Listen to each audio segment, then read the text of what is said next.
Today I discuss about quality factor, या इसी को बोलते हैं शार्पनेस ऑफ ट्यूनिंग, या फिर बोल सकते हो इसी को शार्पनेस ऑफ रेजोनेंस। तीनों एक ही चीज़ है। तो यहाँ पे यदि मैं बात करूँ क्वालिटी फैक्टर का, तो क्वालिटी फैक्टर में के वर्ड से ही पता चल रहा है कि क्वालिटी की बात की जा रही है। तो यहाँ पे एक्चुअली क्वालिटी किसका बात किया, क्वालिटी किसकी क्वालिटी की बात की जा रही है, तो यहाँ पे फ्रीक्वेंसी की क्वालिटी की बात की जा रही है कि कितना करंट पे, कितना आरएमएस वैल्यू पे हमारा जो फ्रीक्वेंसी रेंज है वो कितना होगा।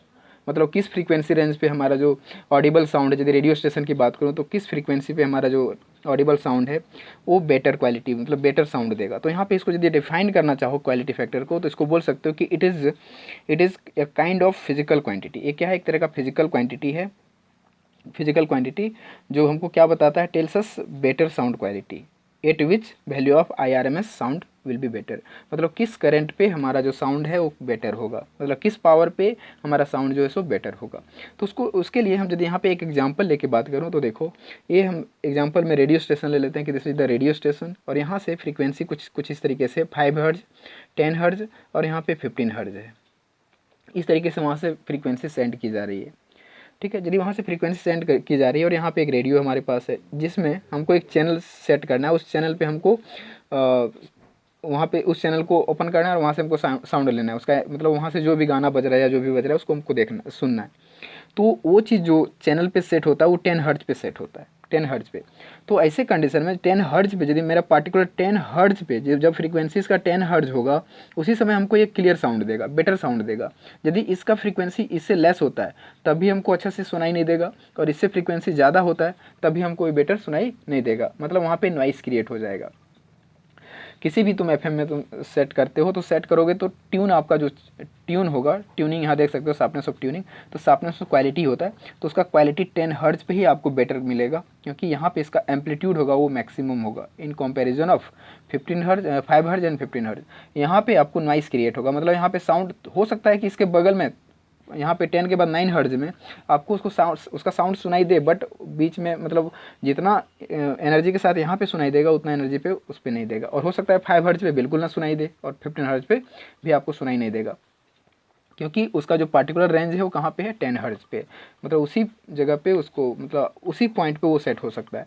तो उसको समझने के लिए हम लोग ग्राफ से देखते हैं। तो ग्राफ जो यहाँ पे हम लोग रिप्रेजेंट किए, this one graph is the IRMS versus omega. This one omega मतलब angular resonant frequency, angular resonant frequency और IRMS के बीच में हमारा ग्राफ है यहाँ पे, तो देख सकते हो दिस वन ग्राफ। तो इस ग्राफ से हम लोग समझेंगे इसमें थोड़ा सा कि किस तरीके से यहाँ पे हमारा साउंड का क्वालिटी बेटर हो रहा है या फिर क्या होता है उससे रिलेटेड। तो देखो इस साइड हम क्या लिए हैं, IRMS मतलब रूट मीन स्क्वायर करंट, और इस साइड हमारा एंगुलर फ्रीक्वेंसी, या तो बोल सकते हैं एंगुलर रेजोनेंट फ्रीक्वेंसी जो क्या है ओमेगा है। तो यहाँ पे ले लिए। अब कंडीशन ये है कि यदि मैं यहाँ पे बात करूँ कि देखो ये जीरो से यहाँ पे ज़ीरो है, करंट इस जगह पे ज़ीरो है, और इधर मेरा एंगुलर फ्रीक्वेंसी धीरे धीरे करके इंक्रीज होता चला जाएगा, इधर एंगुलर फ्रीक्वेंसी मेरा, इधर करंट जो है सो इंक्रीज होता चला जाएगा। तो देख सकते हो यहाँ पे मैं पॉइंट कुछ कंसिडर करके रखा हूँ। यहाँ पे क्या लिखे हैं, IRMS मैक्सिमम, और यहाँ पे है IRMS मैक्सिमम बाई 2, मतलब इस पॉइंट पे IRMS जो है सो हाफ है, और यहाँ पे IRMS क्या है, मैक्सिमम है। मतलब ये हाफ नहीं, यहाँ पे √2 के बराबर है, ये एवरेज करंट को बताता है। दिस वन इज द √2, यहाँ पे √2 लिखना है, IRMS डिवाइड बाई √2, मतलब IRMS मैक्स लिखना है यहाँ पे, मैक्सिमम डिवाइड बाई √2, मतलब यहाँ पे एवरेज करंट को बता रहा है हमको, और ये this one is the maximum current, IRMS maximum. तो इस पॉइंट पे मैक्सिमम करंट है, तो यहाँ पे देखो इसका एम्पलीट्यूड इस जगह पे, एक वेव कुछ इस टाइप से बन रहा है, यहाँ पे ये वेव बना कुछ।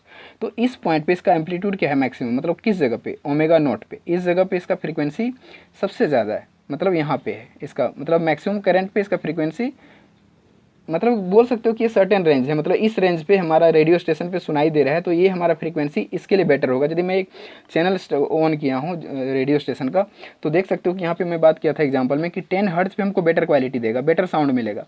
तो 100% आप देख सकते हो कि यदि इसी एग्जाम्पल को यहाँ पर मैं सब्स्टिट्यूट करूँ, मान लो ओमेगा 1 जो है सो 5 हर्ट्ज के बराबर है, ओमेगा 2 15 हर्ट्ज के बराबर है, और ओमेगा 0 मेरा 10 हर्ट्ज के बराबर है। तो 100% इस जगह पे हमको साउंड का क्वालिटी क्या मिलेगा, बेटर मिलेगा, क्योंकि साउंड क्वालिटी बेटर करने के लिए आपको पावर का होना मैक्सिमम होना ज़रूरी है यहाँ पे।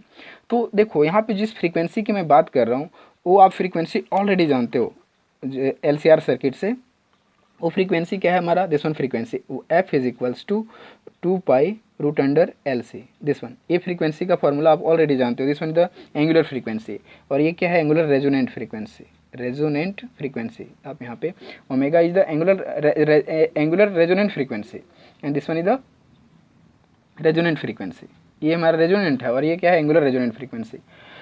तो ये रेजोनेंट फ्रीक्वेंसी से हम लोग जानते हैं क्या चीज़ कि ये फार्मूला होता है जहाँ पे हमारा क्या होता है कि एल और सी का यदि वैल्यू पुट करें तो कुछ एक पार्टिकुलर फ्रीक्वेंसी मिलेगा, मतलब इसके अकॉर्डिंग हमारा फ्रीक्वेंसी जो है सो सेट होता है। ठीक है, मतलब इंडक्टर और कैपेसिटर के अकॉर्डिंग हमारा वहाँ पे फ्रीक्वेंसी सेट होता है। तो ये कब होता है, कब पॉसिबल होता है, जब हमारा इंडक्टर और कैपेसिटर दोनों एक दूसरे के इक्वल होता है। तो ये चीज़ हम लोग प्रीवियस लेक्चर में रीड कर चुके हैं फ्रीक्वेंसी को फाइंड करने के लिए। और ओमेगा का वैल्यू भी जानते हैं क्या होता है, 1/√LC, इसका भी फार्मूला जानते हैं, angular resonant frequency, this one. तो ये तीनों फार्मूला हम लोग ऑलरेडी प्रीवियस लेक्चर में रीड कर चुके हैं।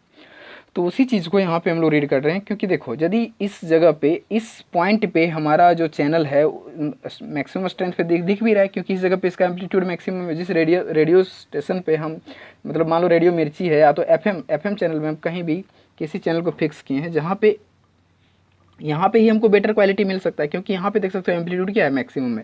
एम्पलीट्यूड कब मैक्सिमम हुआ, जब मैक्सिमम करंट हमको मिला। फिर धीरे धीरे क्या हुआ, इसका देखो ग्राफ गिर गया। इसका मतलब क्या है कि यहाँ से वेव जो है सो धीरे धीरे इंक्रीज हुआ, करंट इस जगह पे मैक्सिमम हुआ, तो फ्रीक्वेंसी जो उसका फ्रीक्वेंसी रेंज है वो हमको मैक्सिमम मिला, मतलब वही जिस जगह पे हम सेट कर रहे हैं उस जगह पे। फिर धीरे धीरे क्या हो रहा है, रिड्यूस हो रहा है, मतलब एक्चुअल में मेरा हो क्या रहा है, यहाँ पे करंट बढ़ रहा है मेरा। देखो स्टार्टिंग में यहाँ पे करंट, यहाँ पे मैक्सिमम गया, मैक्सिमम करंट पे हमको ये मैक्सिमम फ्रीक्वेंसी मिला। फिर धीरे धीरे क्या हुआ कि फिर ये ग्राफ जो है सो धीरे धीरे नीचे जा रहा है, नीचे जा रहा है। इसका मतलब क्या है कि करंट मेरा धीरे धीरे रिड्यूस हो रहा है, मतलब स्टार्टिंग में करंट हमारा यहाँ पे था, तो यहाँ पे था तो हमको ओमेगा 1 मिल रहा था। जब ये यहाँ पे गया तो हमको ओमेगा 0 मिल रहा है, और फिर ये करंट हमारा फिर रिड्यूस होकर के कहाँ पे आ गया, फिर आ गया IRMS/√2 के पर, तब ओमेगा 2 मिला। मतलब फ्रीक्वेंसी हमारा इंक्रीज कर रहा है, बट करंट भी, तो करंट मेरा स्टार्टिंग में इंक्रीज हुआ, फिर धीरे धीरे डिक्रीज हो रहा है। करंट इंक्रीज हुआ तो हमको यहाँ पे इस पॉइंट पे मिला, मतलब इस जगह पे हमारा जो रेडियो स्टेशन पे जो चैनल आएगा वो हमको यहाँ पे मैक्सिमम स्ट्रेंथ वाला होगा। मतलब इसको समझने के लिए चलो मैथमेटिकली समझते हैं। ऐसे हम यदि बात करें तो एग्जांपल में 10 हर्ट्ज यहाँ पे है, और इस जगह पे हमको बेटर साउंड क्वालिटी मिलेगा, बिकॉज एम्पलीट्यूड बेटर है, क्योंकि यहाँ पे मैक्सिमम करंट है। तो पावर देखो किस तरीके से हमको यहाँ पे मिलेगा। यदि मैं पावर की बात करूँ तो पावर का फार्मूला हम लोग क्या जानते हैं कि power is equals to I²R, this one formula you know already. और यदि मैं मैक्सिमम पावर की बात करूं तो मैक्सिमम पावर कब होगा, जब ये मैक्सिमम करंट हमारा यहाँ पे पुट होगा, IRMS maximum, this one maximum to the power of square into R। तो हमको इस कंडीशन में पावर क्या मिलेगा, यहाँ पे मैक्सिमम मिलेगा। मतलब कंडीशन ये है कि करंट जितना ज़्यादा इंक्रीज होगा, करंट का इंक्रीमेंट जितना ज़्यादा होगा, उतना ही ज़्यादा ये साफ हमको साउंड मिलेगा। क्योंकि देखो हमको यहाँ पे इस जगह पे हम चैनल को सेट किए और इसका ही साउंड क्वालिटी हमको पता करना है, हमको इससे मतलब नहीं, इससे मतलब नहीं है। तो ऐसे कंडीशन में क्या है, यदि इसका साउंड क्वालिटी को देखना है तो इधर हमको क्या होगा, इधर हमको मतलब नॉइस क्रिएट होगा, इधर भी हमको नॉइस मिलने वाला है। इधर हमको साउंड जो है सो इसका तो साउंड नहीं मिलेगा इधर, और इधर भी नहीं मिल सकता, क्योंकि इधर फ्रीक्वेंसी कम हो जा रहा है और इधर फ्रीक्वेंसी ज़्यादा हो जा रहा है। और हमको सुनना इस 10 हर्ट्ज पे ही है, मान लो ये 10 हर्ट्ज है, वो जो एग्जाम्पल बताए थे, तो इस पर सुनना है। तो इस पर हमारा एम्पलीट्यूड कब मैक्सिमम हो रहा है, जब करंट मेरा मैक्सिमम हो रहा है। और इस एम्पलीट्यूड की, इस एंगुलर फ्रीक्वेंसी की बात करूँ जिस पर हमको तो सुनना ही नहीं है, और इस पॉइंट पे देखो करंट का वैल्यू क्या है, मिनिमम, मतलब हाफ हो जा रहा है, IRMS/√2 जो हो जा रहा है मेरा। अब यदि मैं पावर की बात करूँ इस पॉइंट के लिए, ओमेगा 1 के लिए या तो फिर ओमेगा 2 के लिए बात करूँ, तो उसके लिए देखो पावर कितना होता है। उसके लिए मैं पावर की बात करूँ तो ये हो जाएगा हमारा P इज इक्वल्स टू, वही फिर फॉर्मूला I²R, और इस जगह पे I का वैल्यू हमारा IRMS का maximum value divide by √2 to the power of whole square होगा, इंटू R होगा। तो यहाँ पे देख सकते हो कि ये तो वैल्यू ठीक है, स्क्वायर के बराबर मिल रहा है, IRMS मैक्सिमम का होल स्क्वायर और √2 का हो जाएगा 2। मतलब ये पावर किसके बराबर मिल रहा है, दिस वन पावर, ये पावर जो सो है आपका पावर का 2, मतलब पावर मैक्स देख सकते हो आप यहाँ पे, पावर मैक्स का वैल्यू कितना है, I²RMS इंटू R। तो ये वैल्यू ऊपर वाला के लिए हो गया, यहाँ पे R छूट गया, तो ये वैल्यू जो दिख रहा है ये वाला, ये हमको क्या मिलेगा, मैक्सिमम पावर डिवाइड बाय 2। मतलब इस पॉइंट पे जो पावर है आपका क्या दिख रहा है, पावर जो है सो हाफ के बराबर है, मैक्सिमम पावर का हाफ मिल रहा है। मतलब जितना पावर हमको यहाँ पे मिल रहा है, इस पॉइंट पे जितना पावर मिल रहा है उसका हाफ इस पॉइंट पे मिल रहा है। तो हम जानते हैं कि हमको फ्रीक्वेंसी एक तरह का एनर्जी है, और वो फ्रीक्वेंसी हमको तभी स्ट्रॉन्ग मिलेगा जब हमारा पावर स्ट्रॉन्ग होगा। तो पावर स्ट्रॉन्ग किस पॉइंट पे हो रहा है? इस जगह पे पावर स्ट्रॉन्ग हो रहा है, इस जगह पे पावर तो हाफ है। तो यहाँ पे हमको इसका फ्रीक्वेंसी जो इसका जो रेडियो स्टेशन का जो स्ट्रेंथ, वहाँ पे जो फ्रीक्वेंसी आ रहा है, जिसका रेजोनेंट फ्रीक्वेंसी आ रहा है, वो फ्रीक्वेंसी तो हमको बहुत ही लेस मिलेगा। ऐसे कंडीशन में हम यहाँ पे बेटर क्वालिटी, बेटर साउंड नहीं सुन सकते। मतलब इस रेंज से, इस बैंडविड्थ से हमको यहाँ पे बेटर साउंड क्वालिटी नहीं मिलने वाला है, बिकॉज यहाँ पे तक एम्पलीट्यूड है। और ये फ्रीक्वेंसी रेंज इस पॉइंट पे हमको क्या है, मतलब जब मैक्सिमम करंट हो रहा है, जब करंट मैक्सिमम तो power maximum, then sound quality will be better. ठीक है, तो ये कुछ ऐसा कंडीशन है। और एक चीज़ जान लो कि इसको बोलते हैं बैंडविड्थ। यहाँ से यहाँ तक के डिफरेंस को, यहाँ से यहाँ तक के डिफरेंस को बोला जाता है bandwidth. This one delta W, मतलब भी बोल सकते हो कि ओमेगा 1 माइनस ओमेगा 2 बोल सकते हो यहाँ पे। तो this one is the bandwidth. Delta means change हुआ, omega means change of frequency. तो एक्चुअल में क्या है कि यहाँ पे समझना ये है हम लोग को कि यदि मैं बात करूँ ग्राफ में ही, कि यदि मैं बोलूँ कि इतना ज़्यादा इसका गैपिंग है अभी, ओमेगा 1 ओमेगा 2 और बीच में ओमेगा 0 है, इसका गैपिंग को कम कर दिया जाए तो क्या होगा? यदि इसका गैपिंग को कम कर दिया जाए, क्योंकि यहाँ पे देख सकते हो कि ये बैंडविड्थ हमारा इतना ज़्यादा अभी ब्रॉड है, इतना ज़्यादा बैंडविड्थ है। यहाँ पे जो बैंडविड्थ है हमको मिल रहा है कुछ इतना मिल रहा है ब्रॉड। इस बैंडविड्थ को यदि मैं कम कर दूँ, इसको बैंडविड्थ बोला जाता है, दिस वन बैंडविड्थ। और ये पावर हाफ हो जा रहा है, इसके कारण इसको बोला जाता है इस पॉइंट पे delta W is the half, इसको बोलते हैं हम लोग half power bandwidth, half power bandwidth, इसको बोला जाता है हाफ पावर बैंडविड्थ। ठीक है, इस रेंज को बोला जाता है हाफ पावर बैंडविड्थ। अब इस हाफ पावर बैंडविड्थ को यदि हम रिड्यूस करें, कम करें, तो इसका पावर और इंक्रीज होगा। किस तरीके से, सो देख सकते हो। यदि मैं इसका ग्राफिकली इसको ही समझने की कोशिश करूं तो कुछ इस टाइप से होगा। देखो ये ग्राफ कुछ इस टाइप से जा सकता है। ये देखो, इसका एम्पलीट्यूड को हम इंक्रीज़ कर रहे हैं, मतलब करंट को और ज़्यादा यदि इंक्रीज़ करेंगे तो हमारा इसका एम्पलीट्यूड और ज़्यादा इंक्रीज होगा, कुछ इस तरीके से। ये देखो कुछ इस तरीके से इंक्रीज हो जाएगा। तो ऐसे कंडीशन में देख सकते हो कितना ज़्यादा कम हुआ गैप, ये वाला कम हो गया हमारा गैप, एक कम हुआ गैप, मतलब इस पॉइंट पे आ गया। देखो ये इस पॉइंट पे और ये आ गया इस पॉइंट पे, मतलब ये गैपिंग कम हो गया। दिस वन डेल्टा डब्ल्यू कम होने से इसका एम्पलीट्यूड क्या हो जा रहा है, बढ़ जा रहा है। एम्पलीट्यूड बढ़ गया मतलब यहाँ पे करंट और ज़्यादा मैक्सिमम किए हम, करंट और ज़्यादा बढ़ाए यहाँ पे हम। यदि करंट और ज़्यादा तुम बढ़ाओगे तो पावर हमारा और ज़्यादा स्ट्रॉन्ग होता है। पावर यदि स्ट्रॉन्ग होगा तो आपको यहाँ पे साउंड का क्वालिटी और बेटर मिलेगा। मतलब जो थोड़ा बहुत इधर से नॉइस क्रिएट हो रहा है वो नॉइस भी आपको क्रिएट यहाँ पे नहीं होने वाला है। ठीक है, वो भी आपका क्या हो जाएगा, वहाँ पे नॉइस को यहाँ पे क्या कर सकता है, नेगलेक्ट कर देगा और आपका क्वालिटी और बेटर होगा। और ज़्यादा आप स्ट्रॉन्ग करोगे, और ज़्यादा इसका बैंडविड्थ को कम करते हो, हाफ पावर बैंडविड्थ को और ज़्यादा कम करते हो, मतलब और ज़्यादा एम्पलीट्यूड इसका बढ़ाते हो तो और ज़्यादा बेटर क्वालिटी मिलेगा। मतलब current will increase then power will also increase, और पावर इंक्रीज होने से आपको फ्रीक्वेंसी रेंज बेटर मिलेगा, बेटर साउंड क्वालिटी मिलेगा। तो ये चीज़ है ग्राफ से समझने के लिए। ठीक है, इसको हम लोग समझ सकते हैं फिर न्यूमेरिकल मेथड से भी। वो देखो कैसे, मतलब यहाँ पे करना क्या है कि डेल्टा डब्ल्यू जब मिनिमम होगा, मिनिमम ये मिनिमम होगा तो साउंड का जो क्वालिटी है, साउंड क्वालिटी यदि रेडियो की ही बात करें तो क्या होगा, बेटर होगा। Sound quality will be better at minimum bandwidth, half power bandwidth इसको बोलते हैं। तो इसका वैल्यू यदि मिनिमम होता है तो साउंड का क्वालिटी हमारा क्या होता है, बेटर होता है। ठीक है, बहुत ही बेटर होता चला जाता है। तो इस तरीके से देखें तो हम क्या देखें कि स्टार्टिंग में यहाँ पे रूट मीन स्क्वायर यदि एवरेज करंट ले रहे थे तो हमको पावर हाफ मिल रहा था, हाफ पावर। और वही चीज़ मैक्सिमम जब वैल्यू पे ले गए तो पावर जो है सो हमको मैक्सिमम मिला।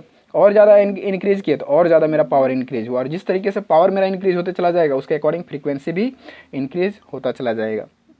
फ्रीक्वेंसी की बात नहीं कर सकते यहाँ पे, मतलब साउंड का क्वालिटी बेटर होता चला जाएगा, उसका जो ये साउंड क्वालिटी बेटर होगा, क्योंकि फ्रीक्वेंसी तो मेरा इंक्रीज नहीं हो रहा है ना। एंगुलर रेजोनेंट फ्रीक्वेंसी की बात करें तो ये तो उसी जगह पे है जहाँ पे उसको होना चाहिए, एट दिस पॉइंट। यहाँ से देखो, यहाँ से इसी पॉइंट पे है। तो यहाँ पे एक्चुअल में क्या कर रहे हैं कि इसका एम्पलीट्यूड को बढ़ा घटा रहे हैं, मतलब दिस वन बैंडविड्थ के इंक्रीमेंट और डिक्रीमेंट से मेरा साउंड का क्वालिटी बेटर और मतलब बेटर हो रहा है या फिर ख़राब हो रहा है, गुड और बैड हो रहा है। ठीक है, तो बैंडविड्थ को जितना ज़्यादा कम करेंगे उतना ही ज़्यादा इसका साउंड का क्वालिटी बेटर होगा, और बैंडविड्थ को जितना बढ़ाएंगे उतना ही नॉइस क्रिएट होगा ये रेडियो स्टेशन में। ठीक है, रेडियो चैनल जो जिस रेडियो चैनल पे आप जिस मतलब सॉन्ग सुन रहे हो या कुछ भी सुन रहे हो तो वैसे कंडीशन में तो bandwidth will be minimum then sound quality will be better. ठीक है। अब इसको थोड़ा हम लोग मैथमेटिकली देखते हैं कि मैथमेटिकली किस तरीके से इसको हम लोग क्वालिटी फैक्टर को रिप्रेजेंट करते हैं और किस तरीके से मैथमेटिकली आप बता सकते हो कि क्वालिटी फैक्टर इस तरीके से है। तो देखो सबसे पहले मैं एनसीईआरटी का बता दूँ, दो मेथड आपको बताऊँगा मैं यहाँ पे। तो फर्स्ट वन एनसीईआरटी मेथड ये वाला है। तो एनसीईआरटी मेथड में क्या है, देखो ये बोलता है क्वालिटी फैक्टर जो है वो किसके बराबर बोल रहा है कि ये बोलता है वोल्टेज अक्रॉस एल और सी, किसी में भी एक में हो सकता है, इंडक्टर और कैपेसिटर, कोई किसी एक का वैल्यू लेना आपको। वोल्टेज अक्रॉस इंडक्टर और capacitor divide by voltage across R, मतलब यहाँ पे या तो इंडक्टर का ले लो, सबसे पहले हम लोग इंडक्टर ही लेके चलते हैं। तो वोल्टेज लिखेंगे तो क्या होता है, V is equals to according to Ohm's law IR होता है। तो voltage equals to current into resistance. तो यहाँ पे इसके लिए रेसिस्टेंस क्या हो जाएगा, इंड्यूस्ड क्या बोलते हैं इंडक्टर के लिए ये हो जाएगा रिएक्टेंस हो जाएगा, इंडक्टिव रिएक्टेंस। तो इंडक्टिव रिएक्टेंस इसके जगह पे R की जगह पे पुट कर देंगे तो क्या हो जाएगा, देखो हम L के लिए ले रहे हैं तो यहाँ पे हो जाएगा I इंटू XL, ये वोल्टेज मिल गया हमको इंडक्टर का, divide by voltage across R resistance. तो उसके लिए तो होता है V is equals to IR, तो ये चीज़ हो गया।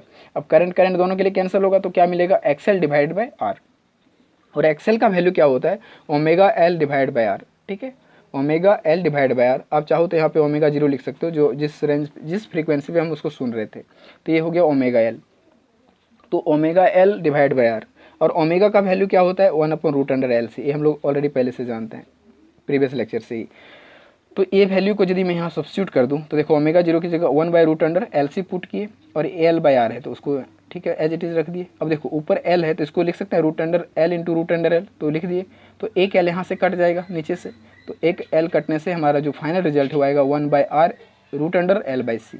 तो ये क्वालिटी फैक्टर का हमारा फॉर्मूला मिल गया। क्वालिटी फैक्टर का मतलब यहाँ पे कंडीशन ये है कि रेसिस्टेंस जितना कम होगा क्वालिटी आपका बढ़ेगा, रेसिस्टेंस कम होगा तो 100% पावर क्या होगा, पावर मेरा रेसिस्टेंस यदि कम होगा तो पावर बढ़ेगा, और पावर बढ़ने से क्वालिटी क्या होगा, क्वालिटी फैक्टर बढ़ेगा। उसी के अकॉर्डिंग मेरा L/C का रेशियो यहाँ पे देखो, L/C का रेशियो जो भी यहाँ पे आएगा इसका वैल्यू यदि इंक्रीज होता है, इसका रेशियो इंक्रीज होता है, बढ़ता है, तो हमारा क्वालिटी फैक्टर क्या होगा, बढ़ेगा। चलो दूसरा मेथड मैं बताता हूँ, सेकेंड मेथड। ये मेथड हो गया, ये न्यूमेरिकल मेथड, मतलब क्या बोलते हैं इस पर न्यूमेरिकल भी सॉल्व होता है। ठीक है, तो यहाँ पे क्या मिला, Q is equals to 1/R√L/C। अब सेकेंड मेथड से भी इसको लाते हैं, देखो किस तरीके से। आप यहाँ पे ये मत सोचना कि सिर्फ L के लिए, यहाँ पे XC भी ले सकते हो आप, XC भी लोगे ना तो भी आपका रिजल्ट यही वाला आने वाला है, सेम रिजल्ट आपका आएगा। सेकेंड मेथड हमारा है क्वालिटी फैक्टर। देखो सेकेंड मेथड में क्या है, सेकेंड मेथड बोलता है angular resonant frequency divide by half power bandwidth. मतलब एंगुलर रेजोनेंट फ्रीक्वेंसी वही ओमेगा 0 जिसका एम्पलीट्यूड घटा बढ़ा रहे थे हम लोग, और ये है bandwidth ΔW, change of angular frequencies. तो ये चीज़, तो इसको हम यदि कम करें तो हम जानते हैं कि यदि मैं इसको कम करूँगा, बैंडविड्थ को कम करूँगा तो 100% क्वालिटी क्या होगा, इसका बढ़ेगा, क्योंकि इसका एम्पलीट्यूड बढ़ जाएगा, एम्पलीट्यूड बढ़ेगा तो उसका क्वालिटी बढ़ेगा। और यदि एंगुलर रेजोनेंट फ्रीक्वेंसी उसका वैल्यू को यदि मैं बढ़ा दूँ, एंगुलर रेजोनेंट फ्रीक्वेंसी यदि वहाँ पे एंगुलर रेजोनेंट फ्रीक्वेंसी यदि बढ़ता है मेरा, ये फ्रीक्वेंसीज का बढ़ा देते हैं तो हमारा क्वालिटी फैक्टर और भी बढ़ेगा। ठीक है, तो ये चीज़ है, मतलब फ्रीक्वेंसी का वैल्यू यदि बढ़ता है तो क्वालिटी फैक्टर बढ़ेगा, या फिर हाफ पावर बैंडविड्थ मतलब इसका वैल्यू को घटाते हैं तो एक्चुअली यदि मैं बोलूँ यहाँ पे कि एंगुलर फ्रीक्वेंसी चलो ये कांस्टेंट है, हमको 10 हर्ट्ज पे ही वैल्यू मिल रहा है, एक कांस्टेंट वैल्यू है, उसी जगह पे हमको सुनना है। तो यदि 10 हर्ट्ज इसको आप कांस्टेंट रखते हो तो 100% आपको किसको घटाना पड़ेगा, हाफ पावर बैंडविड्थ। यदि इसको जितना ज़्यादा घटाएंगे उतना ज़्यादा क्वालिटी बेटर होगा, किसके लिए, 10 हर्ट्ज के लिए, इसका उतना ही ज़्यादा एम्पलीट्यूड बढ़ेगा। तो ये कुछ इस तरीके से बताता है। तो यहाँ पे जो ΔW है इसका वैल्यू आपको माइंड में रखना है कि it is the ratio of resistance divide by inductance, ये होता है ΔW is equals to R/L, ये डायरेक्ट आपको माइंड में रखना पड़ेगा। ठीक है, और ओमेगा 0 का वैल्यू जानते हैं 1/√LC, और ये R/L हो गया, इसको सब्स्टिट्यूट करो, देखो इसको ऊपर ले जाएंगे तो जस्ट पलट जाएगा, तो ये हो जाएगा L/R, तो 1/, कुछ इस तरीके से। फिर L को उसी तरीके से √L इंटू L लिखेंगे, फिर नीचे √LC है, फिर आपका R कट जाएगा, ये एक L यहाँ से एक L यहाँ से गायब होगा, तो हमारा कुछ फाइनल रिजल्ट फिर वही आ जाएगा, Q is equals to 1/R√L/C। तो ये चीज़ है, Q is equals to 1/R√L/C, ये चीज़ है। ठीक है, तो कुछ इस तरीके से हम लोग इसको समझ सकते हैं। This is the quality factor about this. ठीक है, तो this is all about of the quality factor. So thank you for watching.